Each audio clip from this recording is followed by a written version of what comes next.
साथियों, स्वागत है आप सभी का। मैं हूं डॉक्टर लोकेश बाली। साथियों, दिसंबर 2024 के लिए बैच लॉन्च कर दिए हैं और नए सब्जेक्ट भी ऐड कर दिए हैं जिनकी डिमांड सबसे ज्यादा आप लोग करते हैं साथियों, और वो भी हिंदी मीडियम में।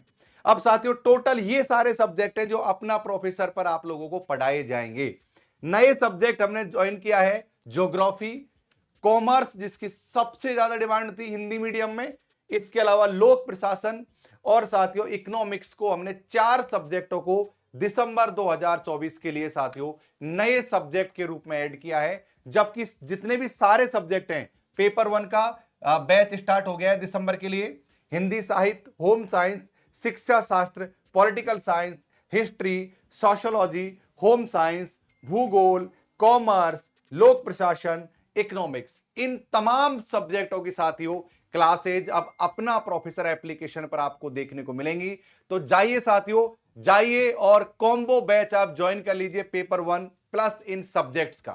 तो फटाफट से जाइए साथियों, अपना प्रोफेसर एप्लीकेशन डाउनलोड कर लीजिए और वहां पर साथियों ये सारी चीजें आपको देखने को मिल जाएंगी। तो इसके लिए क्या करना होगा साथियों, आपको क्लासेज ज्वाइन करनी है। तो क्योंकि अपना प्रोफेसर एप्लीकेशन पर आपको जो एजुकेशन है वो क्वालिटी एजुकेशन प्रोवाइड की जाती है। आप इस वीडियो को पूरा देख लेना और अंदाजा लगा लेना कि मैं किस प्रकार से वहां पर पढ़ाता हूं और मेरा किस प्रकार से एक सहज जुड़ाव रहता है स्टूडेंट्स के लिए। इसलिए साथियों इस वीडियो को पूरा देखो और निर्धारण करना कि यहां की जो एजुकेशन है वो क्वालिटी एजुकेशन है। क्योंकि मैं खुद, आप जो पढ़ना चाहते हैं, मैं खुद नेट जेआरएफ क्वालिफाइड हूं, पीएचडी हूं, यूनिवर्सिटी कॉलेज में पढ़ाने का दुनिया भर का अनुभव मेरे पास है साथियों।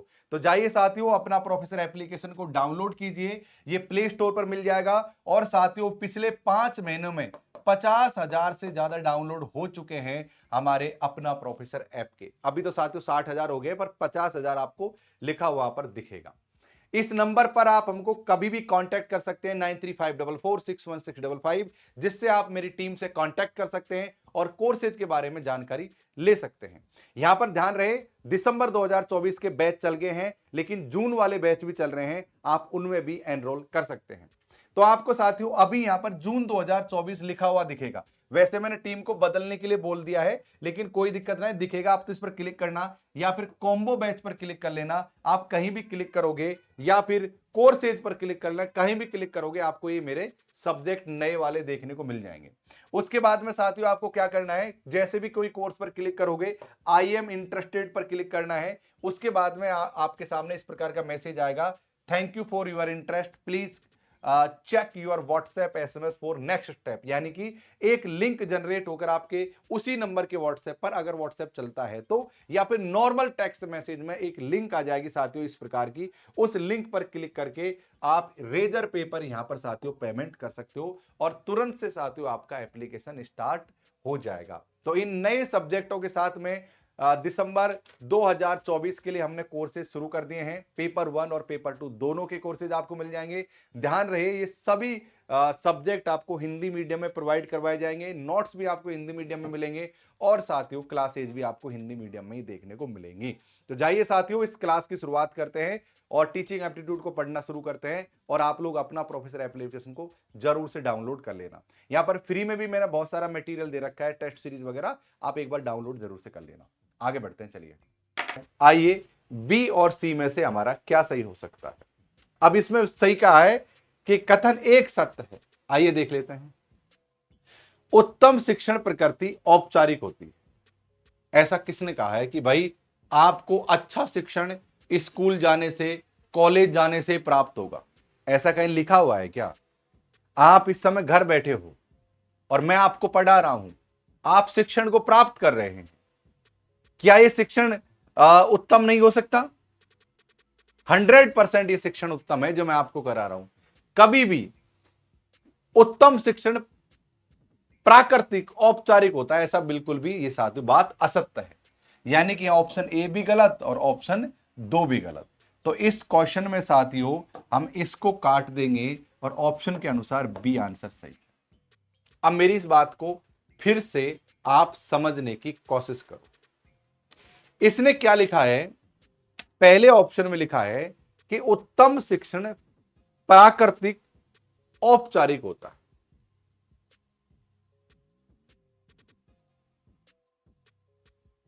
ये चीजों को क्या है कि एक जगह इसने समेटने की कोशिश की है।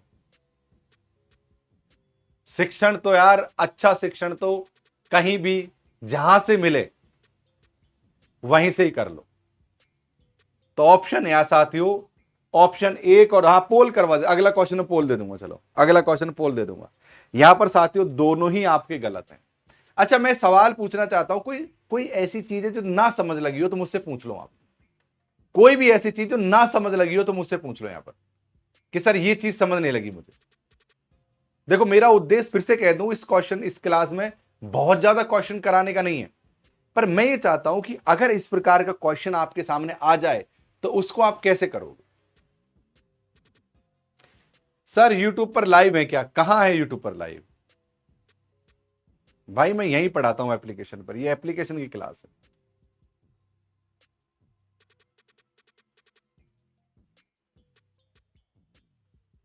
ठीक है श्वेता, अगला क्वेश्चन पोल में आएगा बेटा।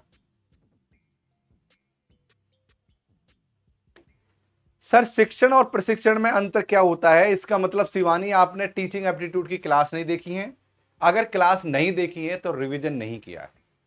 मेरी बात सुनो, शिक्षण का मतलब क्या होता है कि मैं आपको पढ़ा रहा हूं, सिखा रहा हूं। प्रशिक्षण का मतलब होता है ट्रेनिंग करवाना। ट्रेनिंग जो दी जाती है, किसी चीज की फिजिकल रूप से ट्रेनिंग दी जाती है, उसको कहते हैं साथियों प्रशिक्षण। और टीचिंग कहते हैं शिक्षण को, ट्रेनिंग को। ये दोनों अलग अलग चीजें हैं। क्या होता है, जैसे आपकी स्कूल में एक टीचर होता है, स्कूल होती है, स्कूल में एक टीचर होता है,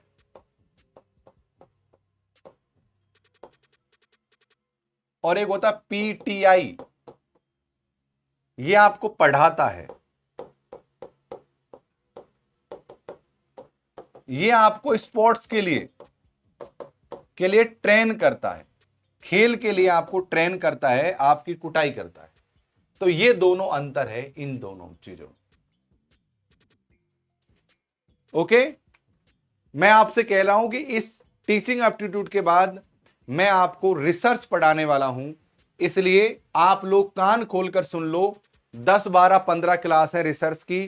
फटाफट फटाफट फटाफट फटाफट फटाफट फटाफट फटाफट, जैसे राहुल गांधी कह रहे हैं ना आजकल, खटाखट खटाखट खटाखट, उस तरीके से आपके दिमाग में बैठ जाना चाहिए, ताकि मैं आपको एमसीक्यू पीवाईक्यूज करवा सकूं।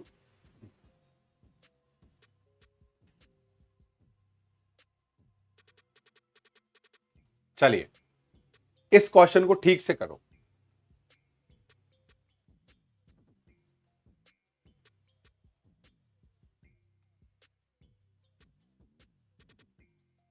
टीचिंग औपचारिक और अनौपचारिक बिल्कुल दोनों होता है। आपने इसका मतलब पुरानी क्लास देखी नहीं है।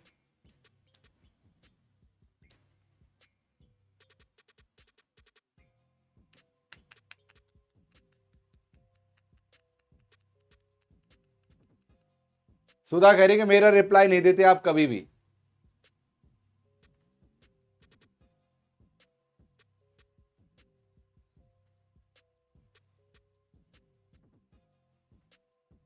अरिमान कह रहे हैं औपचारिक का मीनिंग आप सब लोग थ्योरी वाली क्लास देखो जाकर, टीचिंग एप्टीट्यूड की थ्योरी वाली क्लास देखो।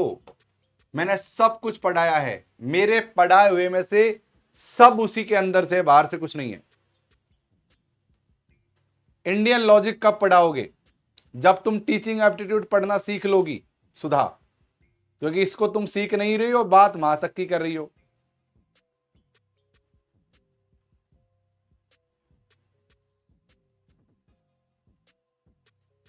एक बालक सर्वप्रथम यानी सबसे पहले विविध वस्तुओं जैसे पुरुषों, महिलाओं, पशुओं, पक्षियों के मध्य भेद कर पाना सीखता है, और बाद में वह एकल अवधारणा निर्मित करने हेतु विभेदित अवधारणाओं को एक कर देता। इसका मतलब क्या है आप मुझे बताओ।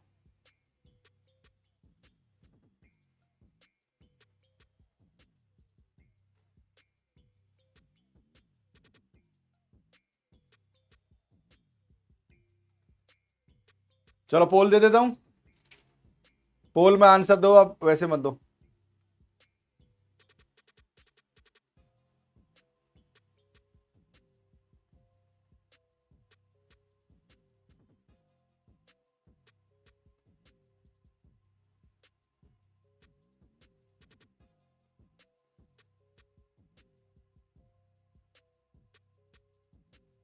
चलिए पोल आ रहा है आपके पास में।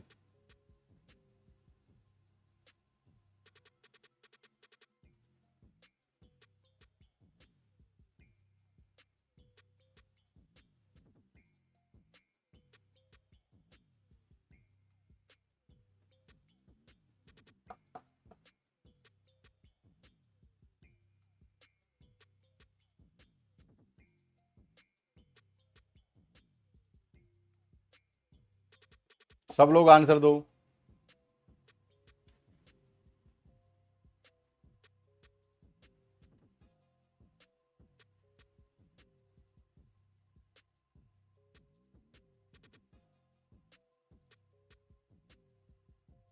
देखो यहां पर बहुत सारे शब्द आए हैं, जैसे अभी साहू ने कहा है सर पुनर्स्थापना का अर्थ बताइए, जबकि मैं इसका अर्थ आपको पहले ही लिखा चुका। पुनः पुनः वर्स्थापन, विभेदीकरण, सामान्यीकरण और अनुसरण। एक एक शब्द समझते जाओ। अनुसरण का मतलब है कॉपी करना, एक प्रकार से ऐसे समझो, कॉपी करना। हम किसी की कॉपी करते हैं, किसी के जैसा करते हैं, उसे कहते हैं अनुसरण करना। विभेदीकरण करना मतलब बांटना, ठीक। सामान्यीकरण मतलब नॉर्मलाइजेशन, और पुनर्व्यवस्थापन का मतलब है कि सीखने के बाद फिर से सीखना, भूल कर सीखना, भूल कर सीखना या फिर से स्थापना करना किसी चीज की। अब देखो यहां पर क्या है, एक बालक सर्वप्रथम विविध वस्तुओं जैसे पुरुषों, महिलाओं, पशुओं और पक्षियों के मध्य भेद कर पाना सीखता है। सबसे पहले कोई छोटा बच्चा होता है, सबसे पहले वो अलग अलग चीजों की वस्तुओं में क्या करने का, भेद करना सीखता है। जैसे वो सारे जानवरों के हाथ लगा देता है। ऐसा नहीं कि कोई भाई ये डॉग है, ये बकरी है, ये ऊंट है, वो तो सारे जानवरों की तरफ दौड़ता चला जाता है। स्त्री पुरुष की तरफ भी उसका ध्यान नहीं रहता। पर वो जब एक धारणा निर्मित कर लेता है, जैसे जैसे वो सीखता चला जाता है, जैसे जैसे एक धारणा निर्मित कर लेता है कि भाई मैं, जैसे एक छोटा बच्चा है, आप वो स्त्रियों के पास जल्दी नहीं चले जाता। आपने देखा होगा जैसे छोटा बच्चा होता है ना, फीमेल के पास बहुत जल्दी चला जाता है। अगर कोई भी फीमेल उनको गोद में लेने लगेगी ना तो बहुत जल्दी चला जाएगा। अगर कोई मेल गोद में लेगा तो नहीं लेगा। जैसे ऐसा जरूरी नहीं उसकी मां ही उसको गोद में ले, अगर कोई और भी लेडीज गोद में लेगी एक छोटे से बच्चे को तो जल्दी उसके गोद में चला जाएगा, क्योंकि उसने चिन्हित कर रखा है कि भाई इस प्रकार के जो पर्सन हैं, इस प्रकार की बनावट के जो मुझे दिखाई दे रहे हैं, उनके पास में ज्यादा सहज रह पाता हूं या ज्यादा सहज रह पाती हूं। ये क्या बना लिया उसने, एक धारणा बना ली। लेकिन धीरे धीरे जब बच्चा बड़ा होता है, जब चीजें सीखता है, तो वो चीजें नॉर्मलाइजेशन में चली जाती हैं। वो चीजों को उतना आइडेंटिफाई नहीं करता है और चीजों को क्या बना लेता है, वो चीजों को नॉर्मल बना लेता है। राइट। तो वो फिर उसके बाद में पुरुष और महिला का वो साथियों सामान्यीकरण कर देता है कि यार हाँ ये व्यक्ति हैं जो मेरा ख्याल रखते हैं, या ये व्यक्ति हैं जो मेरा साथ देते हैं।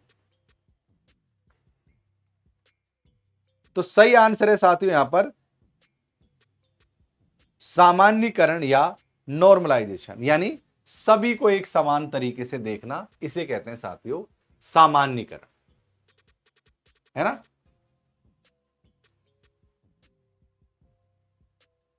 अरे छोटा बच्चा होता है तो किसी एक एक के पास रहता है, लेकिन जब वो थोड़ा बड़ा होता है तो फिर वो सबके पास रहने लग जाता है,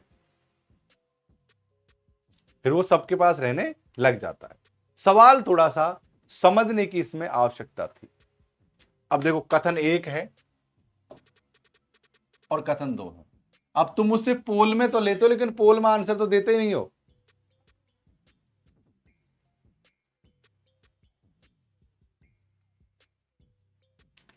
सर मैन और वुमेन एक कैसे हो सकते हैं? मैन और वुमेन एक नहीं होते बेटा, लेकिन वो इंसान होते हैं। तो बच्चा भेद एक वो कर लेता है कि भाई ये जो लोग हैं ये अलग प्रवृत्ति के लोग हैं, जानवर अलग प्रवृत्ति के लोग हैं, वो क्या आइडेंटिफाई कर लेता वस्तुओं में भी। ठीक है, आदमी को आदमी समझने लग जाता है, मतलब आदमी औरत मतलब मनुष्य समझने लग जाता है वो।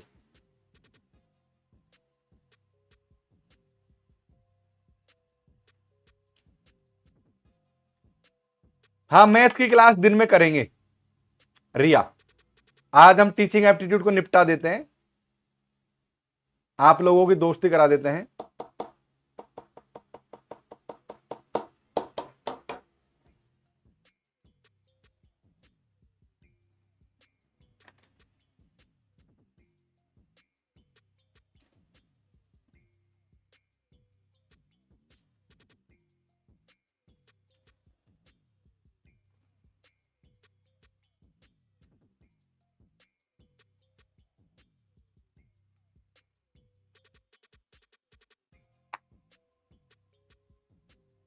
ध्यान से पढ़ो और फिर आंसर करो, जल्दीबाजी नहीं करनी इस क्वेश्चन में।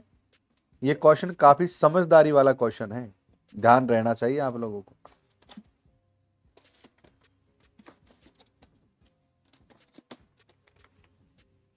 उप्स, उप्स, उप्स, उप्स।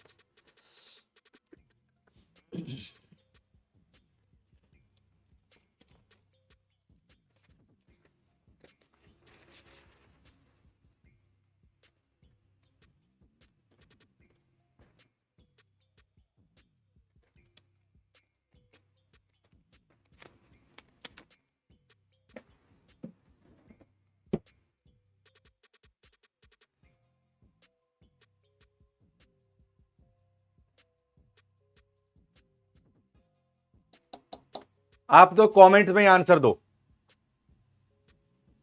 क्योंकि किसी को पोल मिलता है किसी को पोल नहीं मिलता है, शिकायत करते रहते हो।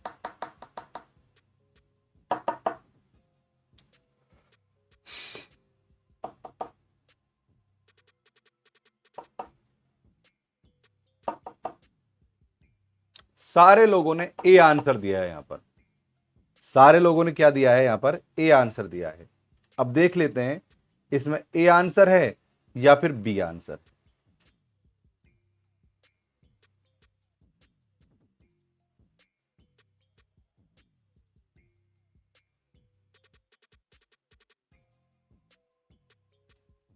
पक्का?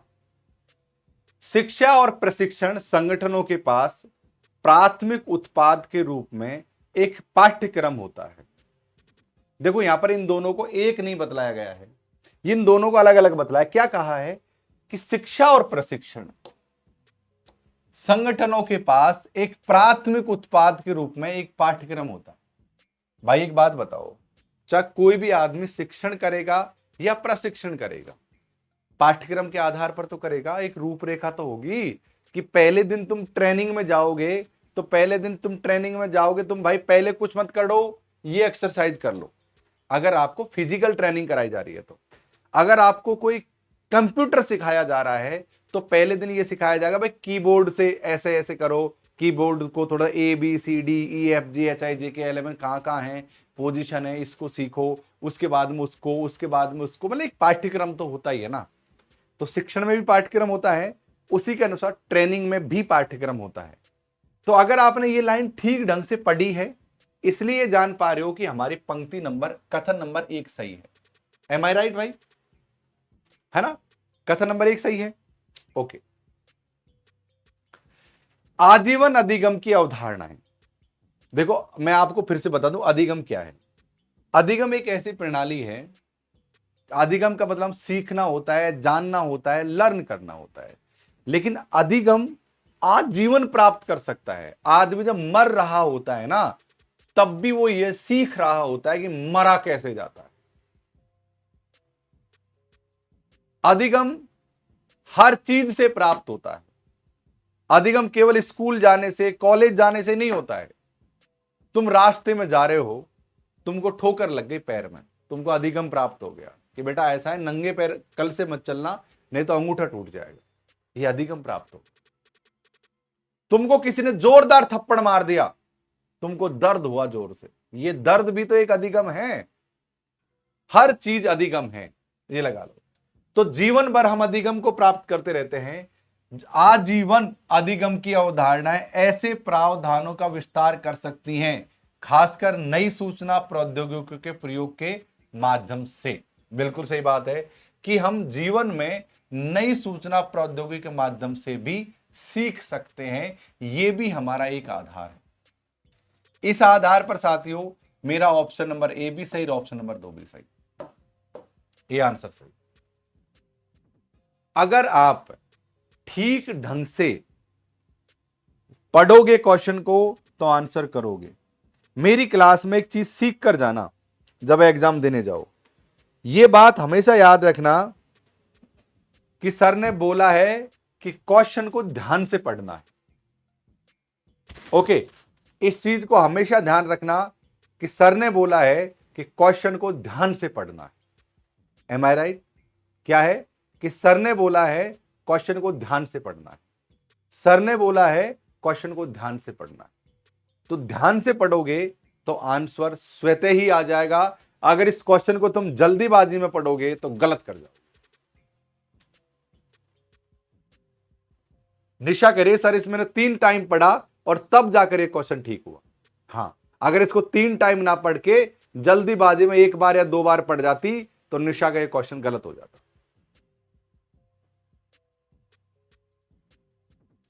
इस बात को ध्यान रखना कि सर ने बोला है क्वेश्चन को ध्यान से पढ़ना है, सर ने बोला है क्वेश्चन को ध्यान से पढ़ना है।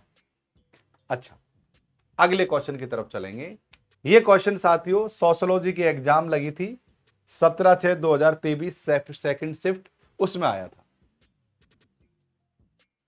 ओके भाई शांति पाठक जी, निम्नलिखित में से स्वमानक आकलन के घटक हैं। स्वमानक आकलन, स्वमानक एक होता है मानक। मानक का मतलब होता है क्राइटेरिया। हम एक स्तर तय कर लेते हैं भाई, मानक हम अपने अनुसार ही। हमें स्वमानक यानी हमने अपना एक क्राइटेरिया बना लिया है, हम खुद का आकलन कर रहे हैं। तो खुद का आकलन किस आधार पर करेंगे? बहुत सरल क्वेश्चन है, मुझे उम्मीद है कि सब के सब आंसर कर देंगे। जल्दीबाजी में क्वेश्चन मत पढ़ना, साइड में हट रहा हूं।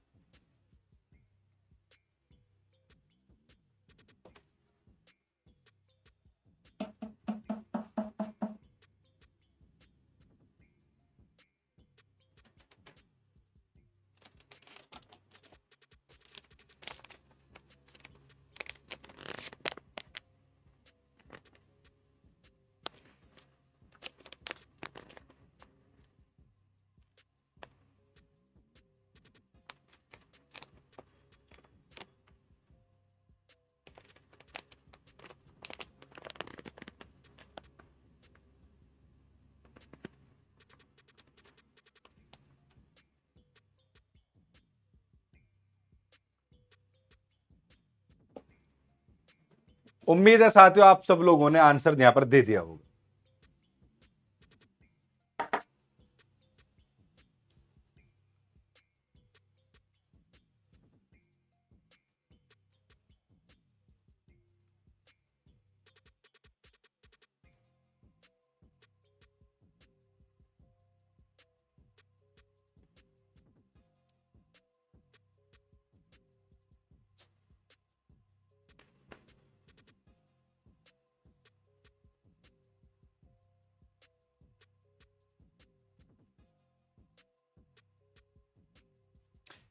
तो ठीक है साथियों, आपने उम्मीद है कि इसका आंसर कर लिया होगा। सारे लोगों ने ए और बी में से एक आंसर दिया है।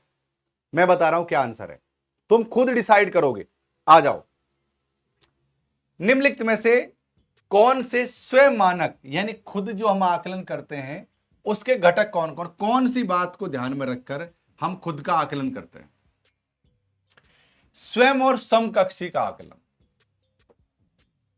क्या बात सत्य है कि जब भी हम खुद का आकलन करते हैं पड़ोसी का जरूर करते हैं? अरे भाई वो फलाना का छोरा, वो मेरे से आगे नहीं जाना चाहिए, मैं तो उससे अच्छा हूं। है कभी खुद की गलती नहीं दिखाई देती, दूसरों की गलती दिखाई देती है। खुद की कोई चीज हम, क्योंकि हमने अपना मानक बना रखा है ना खुद की नजरों में। जैसे एग्जाम दी, हम पास हो गए, एग्जाम दी, हम फेल हो गए। अब फेल हो गए तो हम, अरे यार वो फलाना है ना, उसका छोरा भी फेल हो गया, मेरा वो दोस्त भी तो फेल हो गया, कोई चिंता नहीं, क्योंकि ये मानक आपके हैं ना, क्योंकि तुम इन मानकों का कंपेयर करोगे किसी और से, समकक्षी का आकलन तो करोगे ना। तुम फेल हो जाओ कोई दिक्कत नहीं, तुम्हारा दोस्त पास नहीं होना चाहिए। एक बात बताऊं, खुद भी फेल हो गया और उसका दोस्त भी फेल हो गया तो कोई दुख की बात नहीं है। और बेटा खुद फेल हो गया और दोस्त पास हो गया और पीएचडी करने के लिए जेएनयू आ गया, डीयू आ गया, तो दुख की बात है। छोटे हो जाओगे तुम 2 दिन में उसके सामने, है गिरिराज भाई, छोटे हो जाओगे उसके सामने 2 दिन में। स्वयं और समकक्षी का आकलन, मैं भाई 1 नंबर सही लगा रहा हूं यहां पर। अब जिस जिस ऑप्शन में 1 नहीं है उसको राम जी का नाम लेके काट दो। तो राम जी का नाम लेके, जैसे गिरिराज है यहां पर, तो महाकाल का नाम लेकर हमने काट दिया। अब या तो आंसर नंबर ए सही या आंसर हमारा क्या सी सही। अब इनमें से ही 2 आंसर हमारे होंगे। अगला क्वेश्चन पढ़ लेते हैं। अधिगम लक्ष्यों को साझा करना, अधिगम के जो लक्ष्य है ना उसको साझा करना। भाई आप क्या सीख रहे हो, आपको जेआरएफ करना है। हमेशा जो आपका जो आकलन होगा ना इसी लक्ष्य के आधार पर होगा। खुद का आकलन, यार मुझे जेआरएफ करना है, इतनी देर पढ़ना है, इतनी देर नहीं पढ़ूंगा ना तो ये काम नहीं होगा, हाँ फलाने का छोरे का जेआरएफ हो गया। यानी कि जब आपका जो लक्ष्य है ना उसके आधार पर ही तो आप अपने आप को साझा करोगे।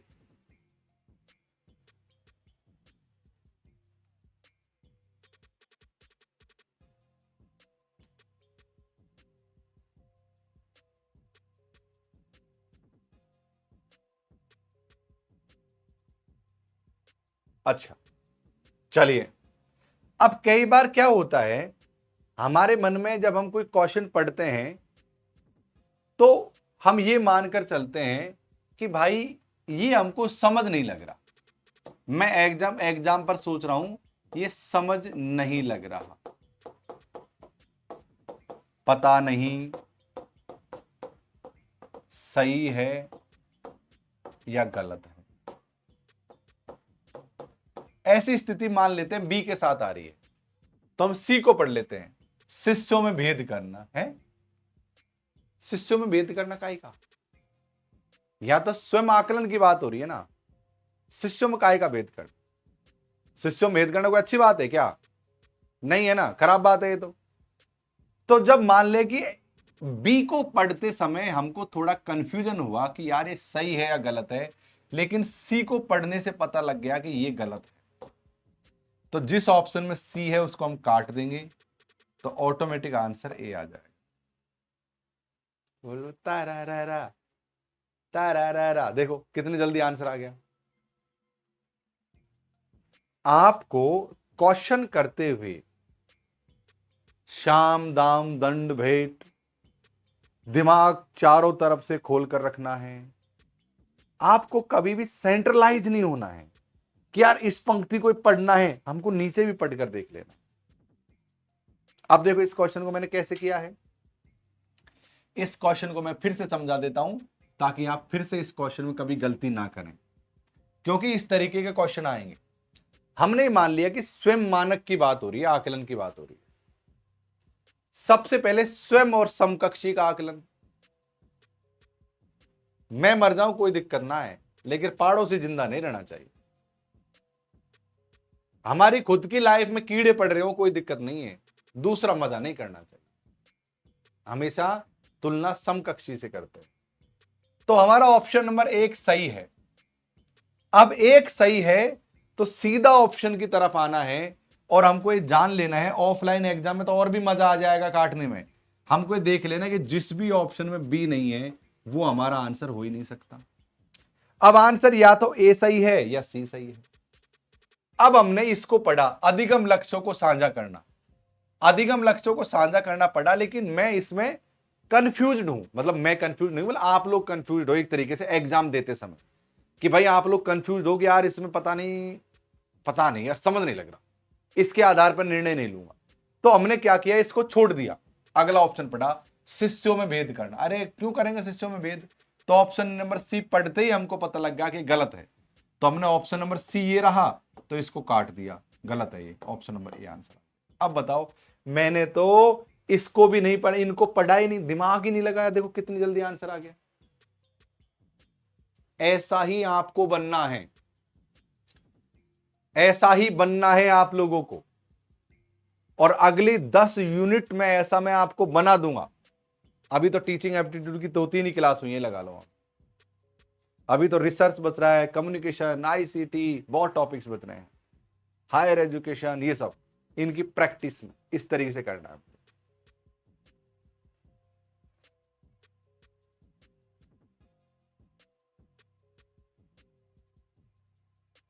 आपकी लल्लन टॉप ट्रिक में इस बार सबको मजा आएगा, सब आपको याद रखेंगे और आपकी लल्लन टॉप ट्रिक को। बिल्कुल बिल्कुल खान साहिबा, बिल्कुल। ओके, अगले क्वेश्चन को भी इसी तरीके से करना है। आओ, मुझे एक बात बताऊं, सच बताऊं, मुझे पता ही नहीं होता कि मैं अब कौन सा क्वेश्चन आएगा। मैं कभी भी क्वेश्चनों को पढ़कर नहीं आता हूं, ईमानदारी बात कह रहा हूं, सच बता रहा हूं, सच बता रहा हूं, मैं कभी क्वेश्चन नहीं पढ़ता हूं। जब मैं आपसे क्वेश्चन कराता हूं ना, उस समय मैं पहली बार पढ़ रहा होता हूं उन क्वेश्चनों को, मैंने उन क्वेश्चनों को कभी नहीं पढ़ा होता। अगर क्लास लेट हो रही होती है ना, अगर मान लो 5 मिनट क्लास लेट हो रही है, इसका मतलब है उस समय पीपीटी बन रही है आप लोगों के लिए। अभी आज ही क्लास 7 मिनट लेट हो गई, 7 मिनट पीपीटी बना रहा था, फटाफट फटाफट पीपीटी बना था। मैं कभी क्वेश्चन नहीं पढ़ता हूं, मैं कभी भी पहले से कुछ नहीं देखता हूं। मैं हमेशा ये मानकर चलता हूं कि मैं स्टूडेंट हूं, आप स्टूडेंट हो। एज ए स्टूडेंट हमारे सामने अकस्मात कोई क्वेश्चन आता है तो उसको हम कैसे सॉल्व करेंगे, मैं इस बात को मानकर चलता हूं हमेशा।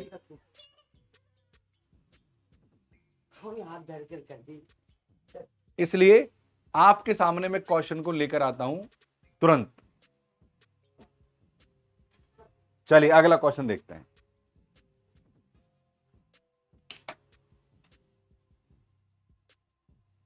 राहुल कह रहे हैं सर गुरुजी पेपर 2 में मुझे हमेशा दिक्कत आई है, लेकिन इस बार आत्मविश्वास अनुशासित लग रहा है गुरुजी। बिल्कुल बिल्कुल राहुल भाई, कल्याण होगा, कल्याण होगा, कल्याण होगा।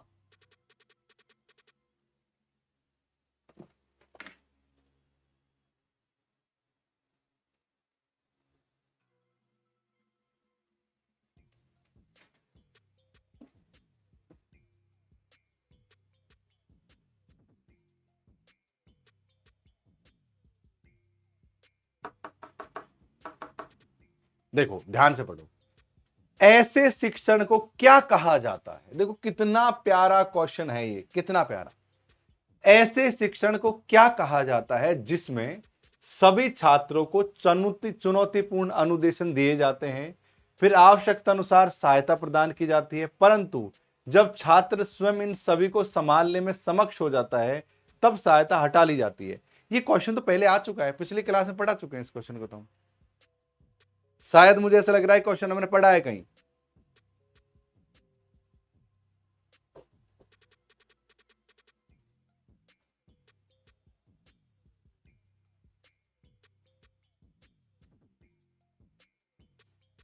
गोविंद कह रहे हैं माफ करना सर, बट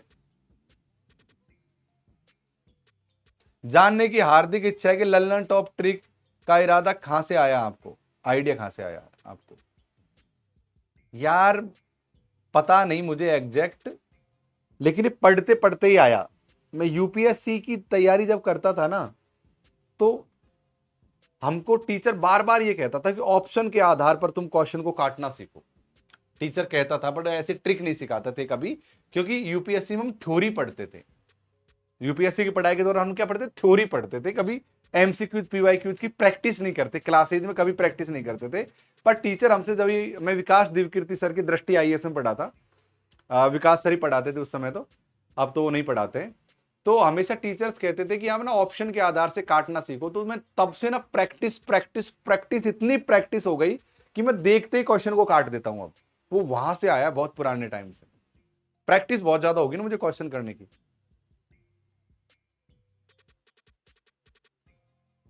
हाँ भाई,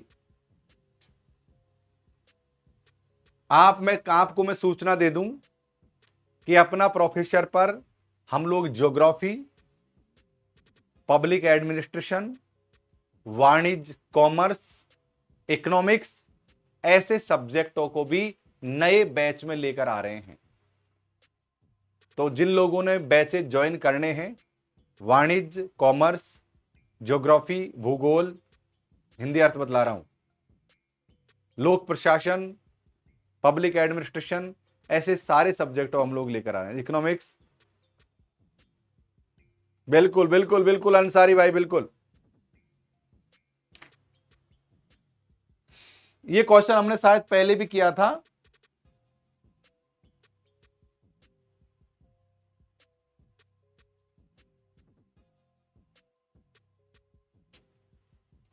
अनुकूलनात्मक शिक्षण, इसमें क्या है कि जब बच्चे को पहले हेल्प की जाती है, बट जब वो अनुकूल हो जाता है चीजों को संभालने में, तब साथियों उसको ये शिक्षण होता है। देखो, एक होता है सक्रिय शिक्षण, ये एक होता है एक्टिव टीचिंग। मैंने पढ़ाया था, एक्टिव टीचिंग आपको पढ़ाया था, जैसे मैं अभी आपको पढ़ा रहा हूं ना, ये एक प्रकार की एक्टिव टीचिंग है। एक होता है समस्या परक टीचिंग, ये मैंने आपको बताया था जब मैं आपको जो समस्या समाधान सत्र करता हूं, जब पर्टिकुलर समस्या के ऊपर हम बात कर रहे हैं, तो उसको कहते हैं समस्या परक शिक्षण।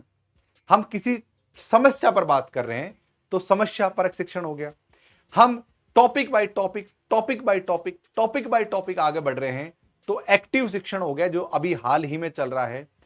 पश्चगामी शिक्षण का मतलब होता है हम किसी चीज को दोहरा रहे हैं। हम अगर किसी चीज को दोहरा रहे हैं तो उसको पक्षगामी शिक्षण कहते हैं। अनुकूल शिक्षण का मतलब होता है कि जब हम अपनी आवश्यकता अनुसार अगर कोई चीज पढ़ रहे हैं तो उसे अनुकूलनात्मक शिक्षण कहा जाता है। उम्मीद है कि मैंने चारों ऑप्शन आपको पहले भी समझा दिए थे, फिर से भी समझा दिया है।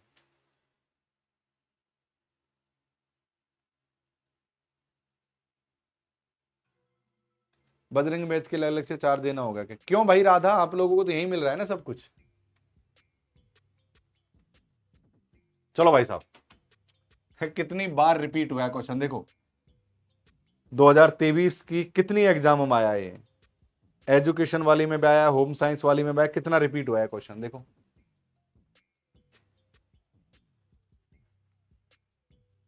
कोई बात नहीं, रजनी मौर्य बेटा कैसी हैं आप? रजनी क्लास में देख रही हो, मेरी बहुत प्यारी छात्रा।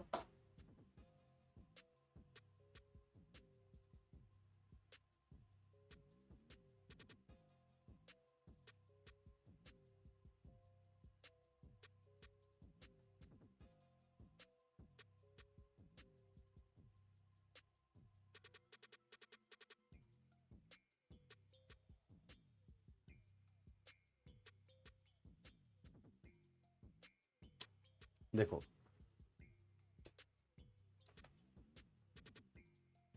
किशोरों के सामाजिक अभिलक्षण निम्नलिखित में से कौन से हैं? आप जानते हो किशोर किसे कहते हैं?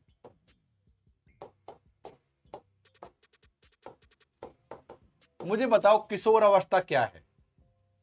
कितनी उम्र से कितनी उम्र को किशोर अवस्था कहते हैं?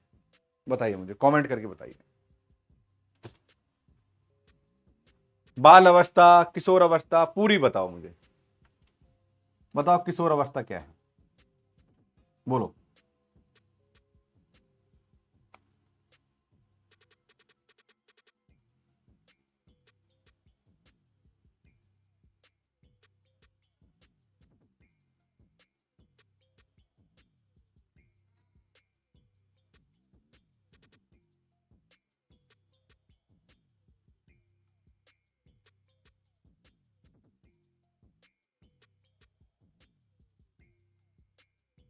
मतलब 18 वर्ष तक की उम्र को एक तरीके से किशोर कह सकते हैं, आप ये मान लो।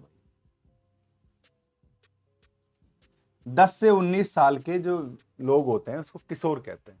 10 से 19 साल एक मानक लगा रखा है, लेकिन मान लेते हैं 18-19 साल का, वो उस तरह की किशोर अवस्था जहां पर शरीर में बदलाव हो रहे हो, हार्मोन चल और हर तरीके से। किशोर के सामाजिक अभिलक्षण निम्नलिखित में से क्या है? क्या करेगा किशोर? कि सामाजिक लक्षण क्या है किशोर का, बताइए। किशोर व्यक्ति के सामाजिक लक्षण क्या है? बात हो रही है समाज की।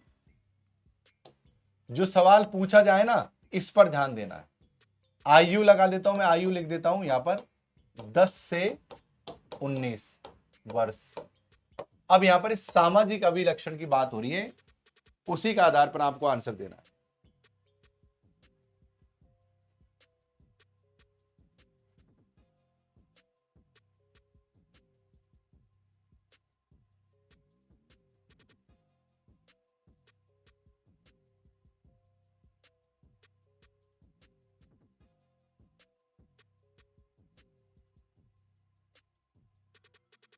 ओके, सामाजिक अभिलक्षणों में से कौन से हैं?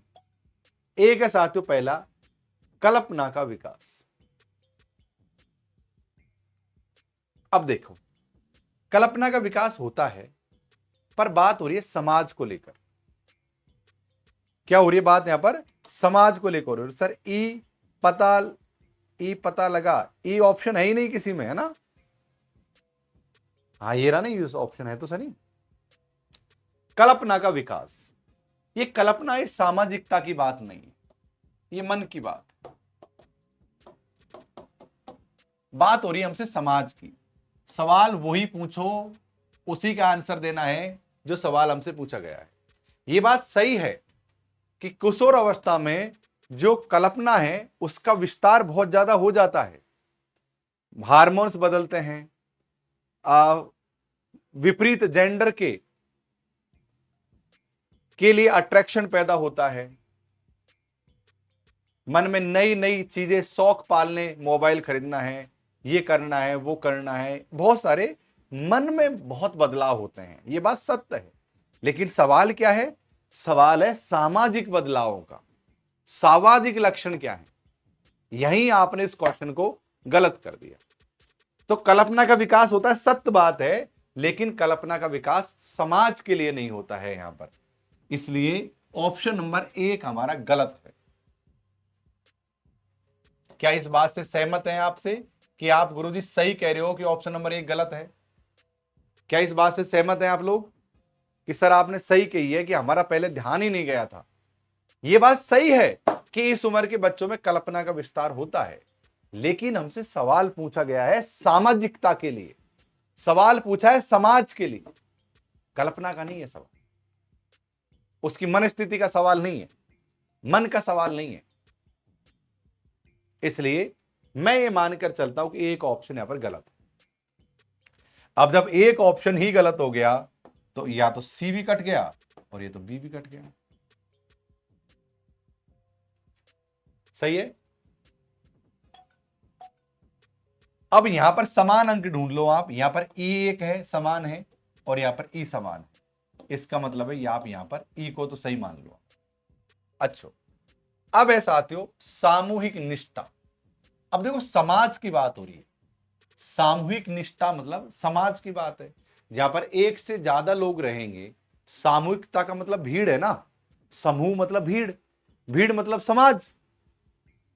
तो सामाजिक निष्ठा बनेगी अपने दोस्तों के साथ, दोस्तों के लिए जी जान दे देंगे। यही उम्र होती है, वो यही वाली उम्र होती है।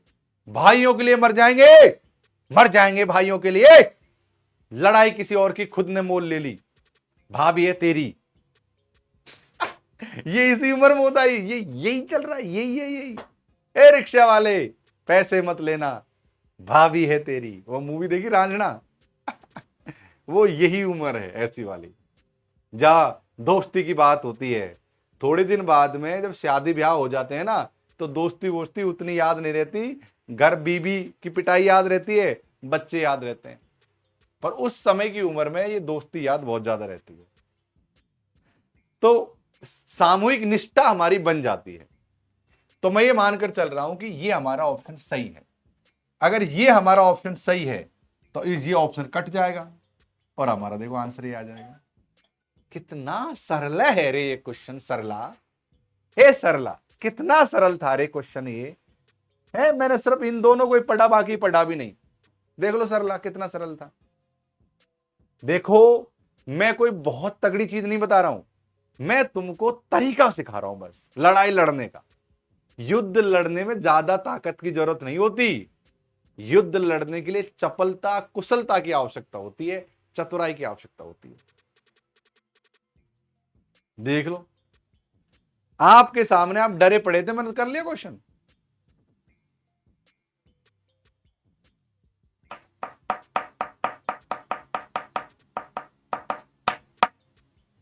इसमें एक ऑप्शन है डी, एक्स्ट्रा बढ़ा दूं, इसमें ऑप्शन है स्मृति का विकास। स्मृति का समाज से लेना देना नहीं है, समाज से लेना देना नहीं है, और कल्पना का भी समाज से लेना देना नहीं, इसलिए दोनों गलत है।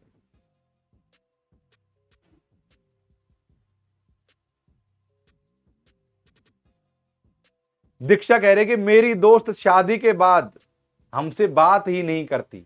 दीक्षा, दोस्त की तो मौज लग रही है दीक्षा, सब चीज नई है उसकी जीवन में। बताऊं, कपड़े नए पहन रखे हैं, जहां सोती है ना, वहां गद्दा भी नया है, बेड भी नया है, कपड़े भी नए हैं, बेड शीट चादर भी नई है।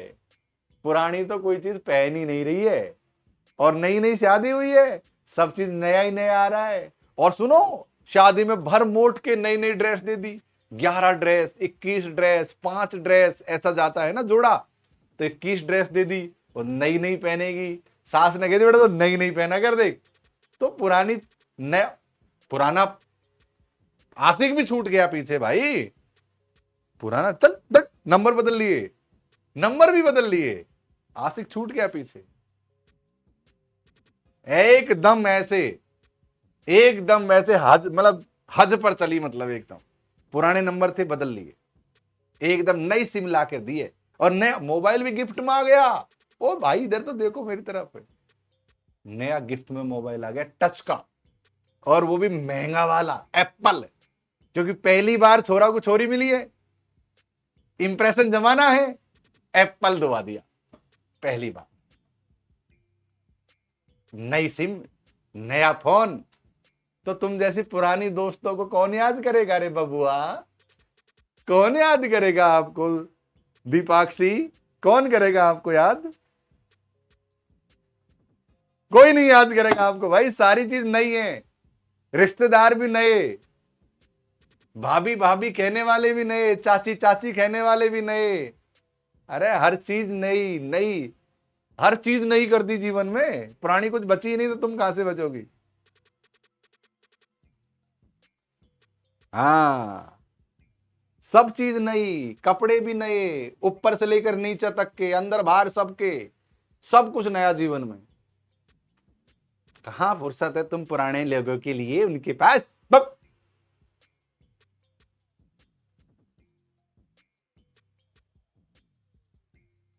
क्वेश्चन हो गया, मजा आ गया, आगे बढ़े।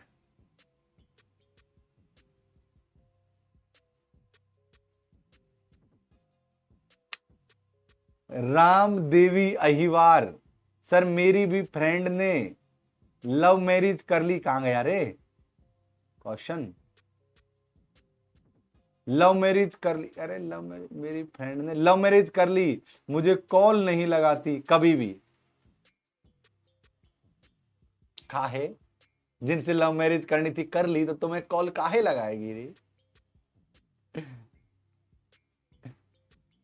ममता जी बता दो नए कपड़ों के बारे में।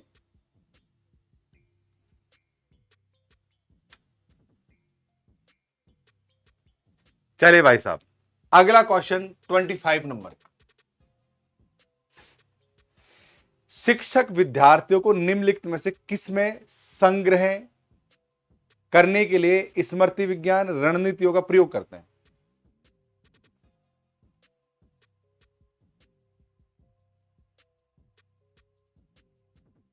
ज्योति गुप्ता, बेटा समझ इसलिए नहीं आया, तुमने अप्रैल में ज्वाइन किया है।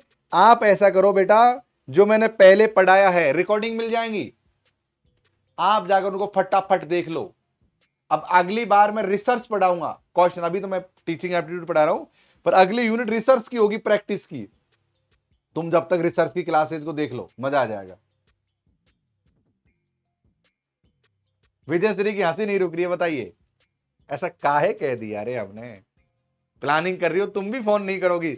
सबका बदला लेगी रही है ये तेरी विजय श्री, किसी को फोन नहीं करेगी। ब्याह तो करने दे एक बार, नया तो सब कुछ होने दो एक बार जीवन में। किसी को फोन नहीं करेगी, सबका बदला लेगी तेरी ये विजय श्री। साक्षी मिश्रा,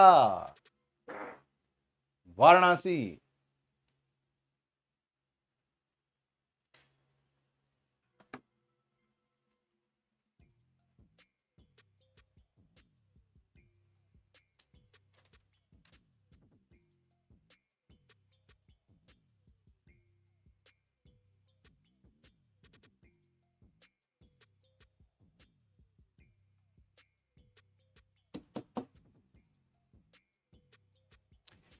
शिक्षक विद्यार्थियों को निम्नलिखित में से किस में संलग्न करते हैं? संलग्न का मतलब होता है इन्वॉल्व, इन्वॉल्व करना, शामिल करना। स्मृति विज्ञान, रणनीतियों का प्रयोग करते हैं जिससे कि चीजें बढ़े। एक प्रकार की चीजें, मतलब इसमें क्या है कि चीजें सीखने को मिले, बढ़े। वो सही आंसर क्या है साथियों, मैं आपको बतला देता हूं, बी। अब सोच लो तुमने बी आंसर कैसे किया हो। पर मुझे मैक्सिमम लोग सही आंसर कर रहे हैं। अच्छा तो ये लग रहा है।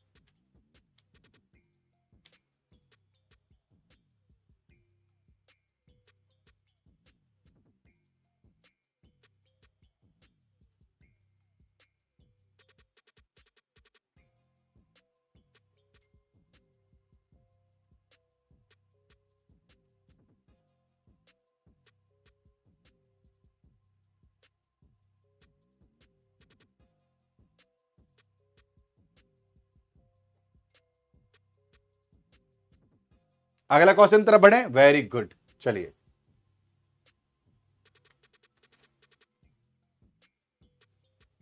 ये है साथियों 27 नंबर का क्वेश्चन। ठीक से पढ़ो, ध्यान से पढ़ो। अब मुझे एक बार कमेंट करके बताओ, टीचिंग एप्टीट्यूड समझ लगने लगा है?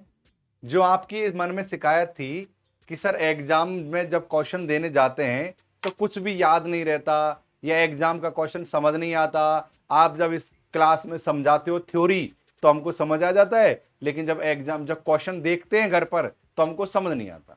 क्या अभी भी वो समस्या है, या हमने क्वेश्चनों से अब दोस्ती कर ली है? अब दोस्ती हो गई, अब कोई दिक्कत नहीं है ना? समझ आने लगा है? Very good. अब देखो, इस क्वेश्चन से डरने की कतई जरूरत नहीं है, ध्यान से पढ़ो, आंसर आ जाएगा।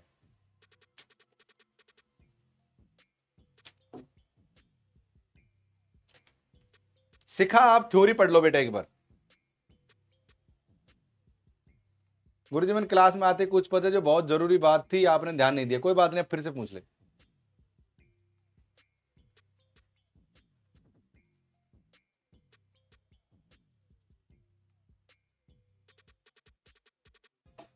निम्नलिखित में से कौन प्रभावी शिक्षण? प्रभावी शिक्षण का मतलब होता है इफेक्टिव टीचिंग, यानी कि पढ़ाते तो हर कोई है, लेकिन आपका पढ़ाया हुआ कितना प्रभाव डालता है, कितना इफेक्टिव डालता है, कितना इफेक्टिव रहता है।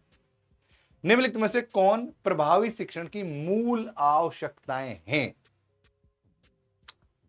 केवल वही शिक्षण करना जो पाठ्यक्रम में शामिल है।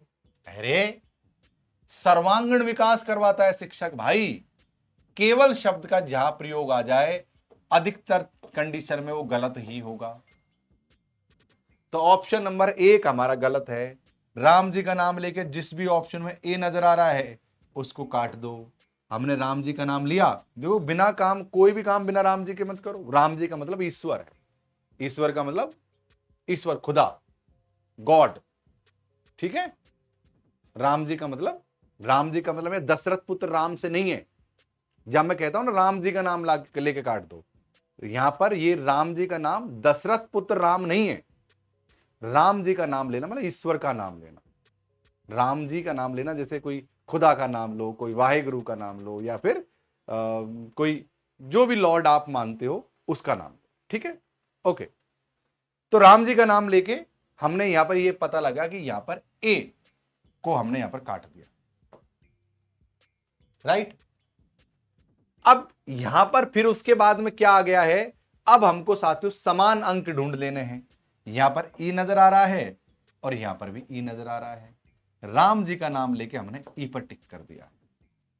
अब या तो ऑप्शन सी सही या ऑप्शन हमारा बी सही। आइए 27वें क्वेश्चन को इसी तरीके से करते हुए चलते हैं। अच्छा संप्रेषण कौशल। प्रभावी शिक्षण में अच्छा संप्रेषण यानी बातचीत करने का अच्छा कौशल होना जरूरी है। मानते हो कि नहीं मानते हो? तो भाई ऑप्शन नंबर बी सही है। तो जिस ऑप्शन में बी सही है और जहां पर बी नहीं है उसको काट देंगे, जहां पर बी है आंसर कर देंगे। कितना मैंने तुमने कभी देखा है मैंने दो ऑप्शन के अलावा कभी तीसरा ऑप्शन नहीं पढ़ता हूं मैं। चाहे तुम मेरे सामने कोई भी क्वेश्चन ले आओ, कोई भी, मैं दो पंक्तियों के अलावा मैं कभी भी तीसरा ऑप्शन नहीं पढ़ता हूं। और अगर तीसरा ऑप्शन पढ़ता हूं तो तुम्हें समझाने के लिए पढ़ता हूं, अन्यथा नहीं पढ़ता हूं। और ये तो 2023 के क्वेश्चन है। 2024 के जो क्वेश्चन हुए हैं उनको भी इसी तरीके से करेंगे, मतलब दिसंबर 2023 के क्वेश्चनों को भी। मैं कभी भी, तुम मेरी कोई भी क्लास उठाकर देख लो, मैं कभी भी दो ऑप्शनों के अलावा तीसरा ऑप्शन नहीं पढ़ता हूं और आंसर आ जाता है। ये कोई किताब में नहीं लिखा है, कोई किताब में छपी नहीं हुई है ट्रिक। ये आत्मसात कर रखी है मैंने, जो मेरी वर्षों से जो मैंने खुद ने पढ़ाई की है, जो मैं खुद सीखा हूं या आप जैसे दोस्तों को पढ़ाया है, वहां से आत्मसात की है।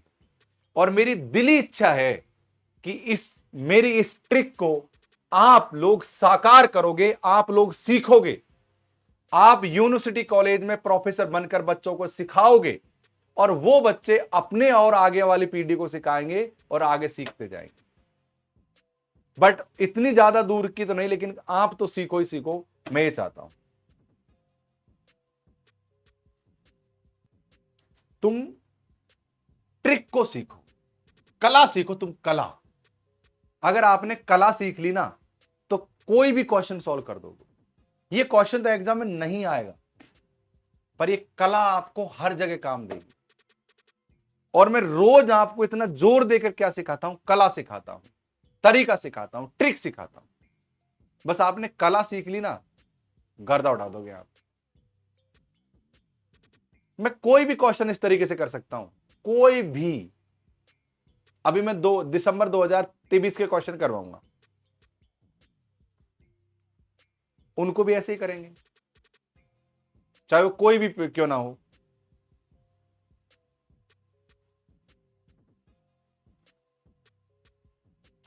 उत्कृष्ट का मतलब है बेस्ट, उत्कृष्ट का मतलब है बेस्ट ज्ञान होना, विषय का बेस्ट ज्ञान होना।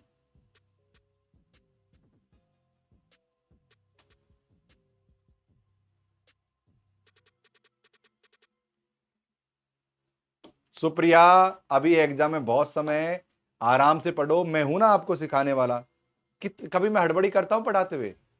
कभी आपने मेरे अंदर हड़बड़ी देखी है कि जल्दी जल्दी क्वेश्चन करा रहा हूं? कभी हड़बड़ी मेरे भाव में, विचारों में, बातों में कभी हड़बड़ी देखी है? मेरे भाव में, मेरे विचारों में बहुत ठहराव रहता है हमेशा। मैं कभी भी हड़बड़ी नहीं करता, क्वेश्चन समझाने में भी हड़बड़ी नहीं करता हूं कभी भी। इसी तरीके से ठहराव के साथ आप पढ़ोगे तो ज्यादा बेहतर सीख पाओगे।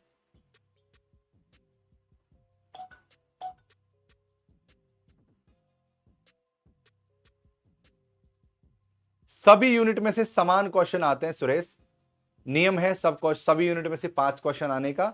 बट किसी में से कभी 4 आ जाते हैं, किसी में 6 आ जाते हैं, बट आते सब में से हैं ऑलमोस्ट। समृद्धि, उत्कृष्ट का दृढ़ शिक्षण अच्छा कौशल, इसमें से लिखा है क्या? स्मृति मीन्स, इसमें तो कुछ है क्या ऐसा कुछ?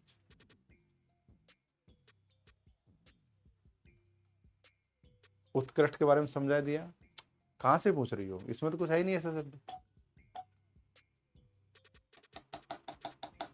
रीता मौर्य कह रही कि इस सर रिसर्च की प्रैक्टिस थोड़ा हार्ड लगती है। अरे ना भाई, पीएचडी के दौरान मैंने यही काम किया रिसर्च करने का ही।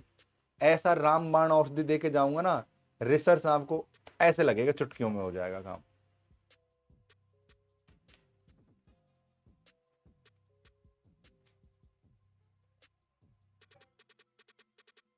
स्मृति विज्ञान, अरे स्मृति विज्ञान, याददाश्त रे बाबा।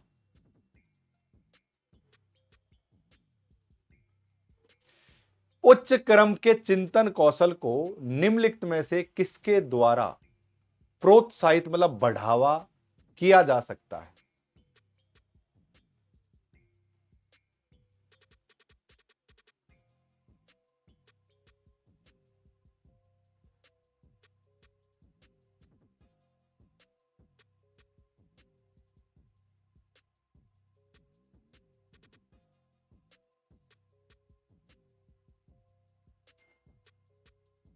सोचो और आंसर दो।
उम्मीद है आप लोगों ने इसको ठीक ढंग से पढ़ा होगा और समझा होगा।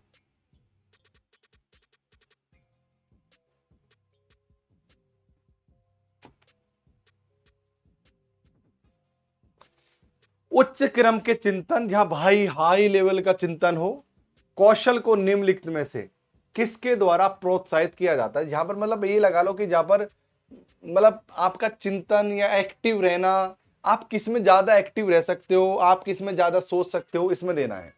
निष्क्रिय अधिगम, जो अधिगम ही निष्क्रिय है वो तो क्या चिंतन देगा हमको हाई लेवल का, क्या कौशल देगा? ये तो हमारा वैसे ही गलत होगा। एक होता है कंठस्थ अधिगम, यानी कंठस्थ का मतलब रटना।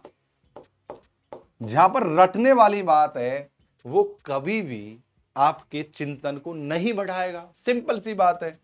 तो देखो कंठस्थ अधिगम भी हमने यहां पर काट दिया। एक होता है ट्यूटोरियल। ट्यूटोरियल का मतलब होता है एक प्रकार का, ट्यूटोरियल का मतलब होता है, ट्यूटोरियल का मतलब होता है कि चीजों को उसी क्रम में दोहराना।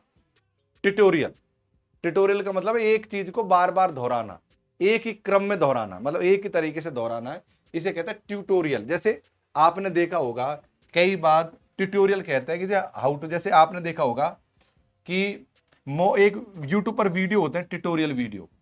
जैसे कि मैं आपको एक वीडियो भेजता हूं कि हाउ टू यूज अपना प्रोफेसर ऐप, उसका लिंक आप सबको मिला होगा, यूट्यूब पर भी मिला होगा, ऐप पर भी मिला होगा, हमेशा मिला होगा। वो लिंक मैं भेजता हूं ताकि आप ये सीख सको कि किस प्रकार से आपको अपना प्रोफेसर ऐप डाउनलोड यूज करना है। उसको ट्यूटोरियल कहते हैं। यानी ऐसी कोई चीज जो लगी भंदी आप यूज करते हैं उसको ट्यूटोरियल कहते हैं। तो ट्यूटोरियल भी आपको ज्यादा सोचने पर मजबूर नहीं करता है। सक्रिय अधिगम जो अभी हम पढ़ा रहे हैं और अभी जो हम पढ़ रहे हैं उसको कहते हैं एक्टिव अधिगम या एक्टिव लर्निंग। जो एक्टिव लर्निंग होती है वो ज्यादा सोचने पर आपको मजबूर करती है और आप सब भी होता है। अब देखो, आपने जब शुरुआत में इस क्वेश्चन को देखा होगा तो आप डर गए होंगे, आपको लगा होगा कि यार पता नहीं क्या लिख रखा है, ट्यूटेरियम, निष्क्रिय, कंठस्थ, जबकि कितना सरल था भाई, कितना आसान था। देखो यहां पर लिख रखा है निष्क्रिय अधिगम, यहां पर चिंतन बढ़ाएगा, निष्क्रिय अधिगम जिसमें अधिगम ना हो, कंठस्थ मतलब रटा रटाया, इसमें भी कोई मतलब नहीं, बी आंसर सही। कितना आसान था, जबकि तुमको ये कठिन लग रहा था थोड़ी देर पहले, पर था आसान। क्वेश्चन चिल्ला चिल्ला कर ये कह रहा है कि मैं आसान हूं, आसान हूं, आसान हूं। बस तुमने भय का भूत बना रखा है, डर बना रखा है अपने मन में, और कुछ नहीं है। आपने केवल डर बना रखा है और कुछ नहीं है। भय का भूत होना इसे कहते हैं। जबकि क्वेश्चन चिल्ला चिल्ला कर कह रहा था आसान हूं, आसान हूं, आसान हूं, कह रहा था ना आसान हूं, आसान हूं, आसान हूं।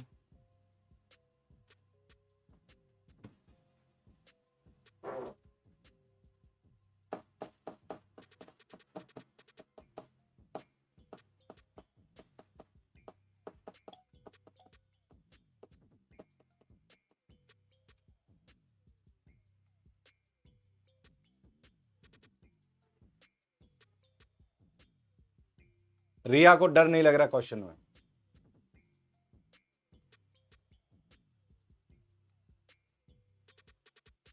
अब कॉन्फिडेंस आने लगा है ना, अब कॉन्फिडेंस आने लगा है। मैं जिस नजर से क्वेश्चन को देखता हूं, आपको क्वेश्चन को उसी नजर से देखना है। मैं पता है क्या करता हूं क्वेश्चन को, मैं क्वेश्चन को इज्जत देता हूं सबसे पहले। अब देखो ये क्वेश्चन है, इस क्वेश्चन को मैं रिस्पेक्ट देता हूं सबसे पहले। तुम लोग क्या करते हो, कंठस्थ डर गए। तुम लोग क्या करते हो, इनके ऑप्शनों को पढ़कर डर जाते हो। कंठस्थ, निष्क्रिय, सक्रिय, ट्यूटोरियल। रिस्पेक्ट जरूरी है। रिस्पेक्ट मुझे दोगे तो ज्यादा सीखोगे, क्वेश्चन को देखो तो सीखोगे। उच्च क्रम का चिंतन यानी थॉट, कौशल यानी एक प्रकार का हुनर। आपके अंदर अगर उच्च क्रम के चिंतन कौशल को निम्नलिखित में से किसके द्वारा प्रोत्साहित यानी बढ़ावा दिया जाता है। बस कि भाई मुझे चिंतन करना है, मुझे सोचना है, दिमाग बढ़ाना है, ये कौशल के लिए मुझे क्या है जो मुझे प्रोत्साहित करेगा। बस निष्क्रिय अधिगम, जो निष्क्रिय पढ़ा है वो क्या प्रोत्साहित करेगा, काट दिया। कंठस्थ का मतलब रटा रटाया, वो भी कोई नई चीज नहीं पैदा करेगा। ट्यूटोरियल का मतलब मैंने आपको समझा ही दिया। सक्रिय अधिगम बचा, ये कर दिया। कितना आसान था। मैं सच में ईमानदारी से कहता हूं कि मैं कभी भी क्वेश्चन को पहले नहीं देखता हूं। मैं आपके सामने ही क्वेश्चन को देखता हूं पहली बार। मैं कभी क्वेश्चन को पहले नहीं देखता। ये मेरे आज तक का रिकॉर्ड है। मेरे पास उतना समय ही नहीं होता कि मैं क्लास से पहले क्वेश्चन देखूं। बस मुझे सिर्फ क्लास करनी होती है। इससे फायदा यह होता है कि मैं भी एज ए स्टूडेंट ही क्वेश्चन को सबसे पहले देखता हूं। ऐसा नहीं कि मुझे सब रटा रटाया है, मैंने आके बता दिया, ऐसा बिल्कुल भी नहीं है।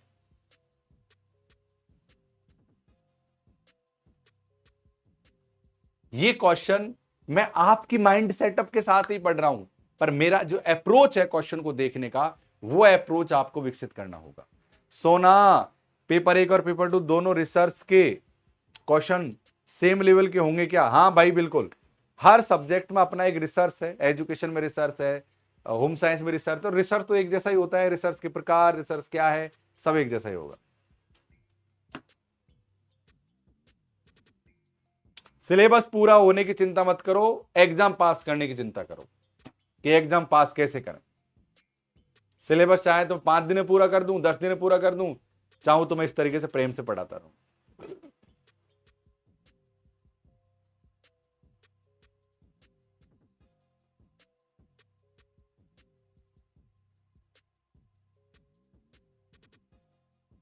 आपको अब रिसर्च के क्वेश्चन पढ़कर आने हैं। ये बताओ, टीचिंग एप्टीट्यूड की प्रैक्टिस की एक क्लास और लें या बस अब रिसर्च पढ़ोगे? आप जो कहोगे कर लेंगे।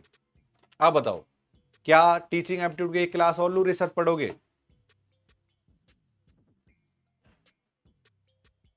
एक क्लास और ले लें, रिसर्च पढ़ेंगे?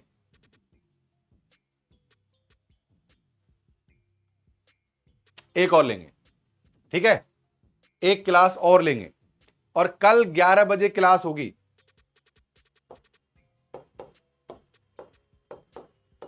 कल सुबह 11 AM क्लास होगी और 9 PM क्लास होगी।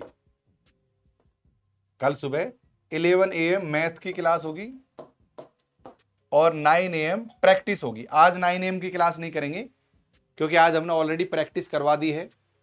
अब कल एक क्लास और करेंगे टीचिंग एप्टीट्यूड की फिर आपको रिसर्च पढ़कर आना है सबको अच्छी तरीके से, फिर रिसर्च पढ़ेंगे, फिर कम्युनिकेशन पढ़ेंगे, फिर आईसीटी पढ़ेंगे, ऐसे ऐसे करके हम अच्छे से प्रैक्टिस कर लेंगे।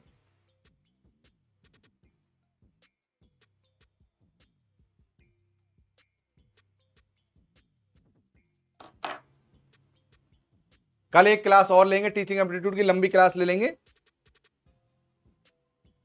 फिर मैराथन, फिर एग्जाम के टाइम पर फिर मैराथन ले लेंगे।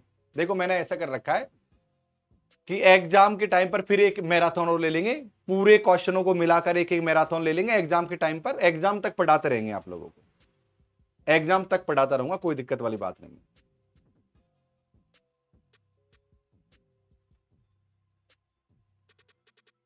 ताकि हम लोग लगातार प्रैक्टिस करते रहें।